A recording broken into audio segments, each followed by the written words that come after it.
ಎಲ್ಲರಿಗೂ ನನ್ನ ಕಡೆಯಿಂದ ಹಾರ್ದಿಕ ಶುಭಾಶಯಗಳು ಮತ್ತು ವಂದನೆಗಳು. ನೋಡಿ, ಈ ದಿನ ನಾವು ಭಗವದ್ಗೀತೆ ರಚಯಿತ ಯಾರಿದ್ದಾರೆ, ಭಗವದ್ಗೀತೆಯ ಗುರು ಯಾರಿದ್ದಾರೆ, ಭಗವದ್ಗೀತೆಯ ರಚಯಿತ ಯಾರು ಅಂದ್ರೆ ಬರ್ದಿರೋರು ಯಾವ ಉದ್ದೇಶಕ್ಕೆ ಭಗವದ್ಗೀತೆ, ಮತ್ತೆ ನಾವು ಏನ್ ಪೂಜಿಸ್ತೀವಿ ಭಗವಂತ ಅಂತ ಒಂದು ಯಾವ್ದೋ ಒಂದು ಶಕ್ತಿನ ನಾವು ನಂಬಿದೀವಿ ನಮ್ಮ ಜೀವನದಲ್ಲಿ.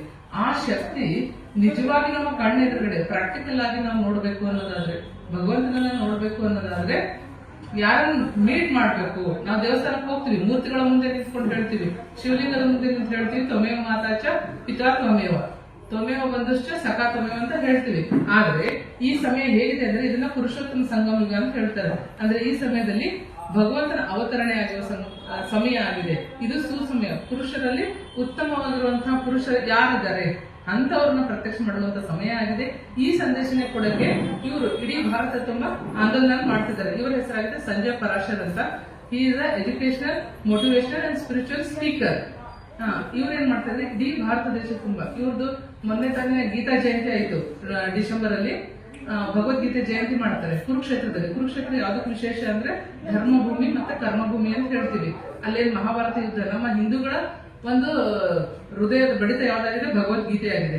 ಆ ಗೀತೆಯಲ್ಲಿ ಹೇಳುವ ಪ್ರಕಾರ ಅದು ಒಂದೇ ಸರ್ವಶಾಸ್ತ್ರ ಶಿರೋಮಣಿ ಭಗವದ್ಗೀತೆ. ಅದ್ರಲ್ಲಿ ಏನ್ ಹೇಳಲಾಗುತ್ತೆ ಅಂದ್ರೆ ಭಗವಾನ್ ಉವಾಚ ಅಂತ ಹೇಳೋದು ಅದು ಒಂದೇ ಗ್ರಂಥ. ಹಾಗಾಗಿ ಅದನ್ನ ಸರ್ವ ಶಿರೋಮಣಿ ಶಾಸ್ತ್ರ ಅಂತ ಹೇಳ್ತಾರೆ.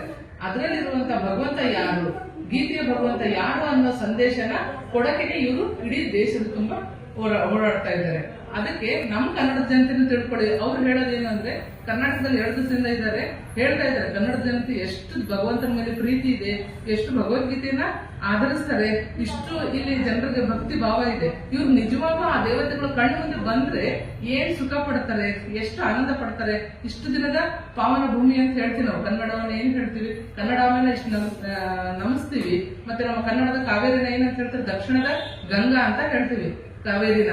ಆ ಕಾವೇರಿ ನಿಜವಾಗೂ ಒಬ್ಬ ಶರೀರಧಾರದಲ್ಲಿರುವಂತ ಒಬ್ಬರ ಯಾದಗಾರನೆ, ಅದ್ರ ನೆನಪಿನ ಅರ್ಥನೆ ಕಾವೇರಿನ ನಾವು ಪೂಜಿಸ್ತೀವಿ. ಜೀವ ನದಿ ಅಂತ ಹೇಳ್ತೀವಿ, ಜೀವನಾಡಿ ಕಾವೇರಿ ಹೇಳ್ತೀವಿ.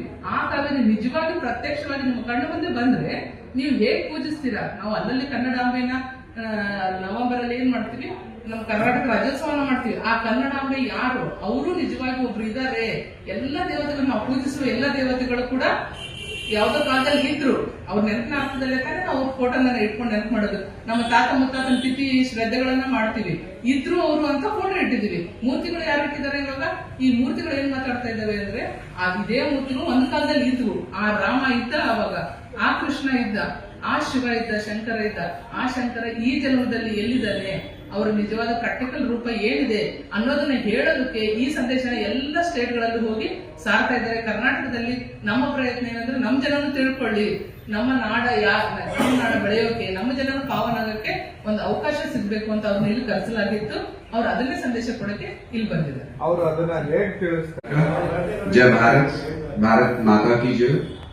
एंड एक संदेश जो पूरी दुनिया को कुरुक्षेत्र से, जो हरियाणा से हमने शुरू किया था, उसी संदेश को लेकर के आज बेंगलोर पहुंचा हूं। तो इस पवित्र चंदन की, कावेरी की, नायड प्रभु कैंपेगौड़ा की धरती को प्रणाम करते हुए, जन्मभूमि को प्रणाम करते हुए आप सभी को, पूरे कर्नाटक, बेंगलुरु को ये संदेश देना चाहता हूं, पूरे भारत को ये संदेश देना चाहता हूं कि भारत कोई जड़ जमीन का नाम नहीं है। गीता मात्र एक किताब नहीं है, गीता माता है, भारत माता है।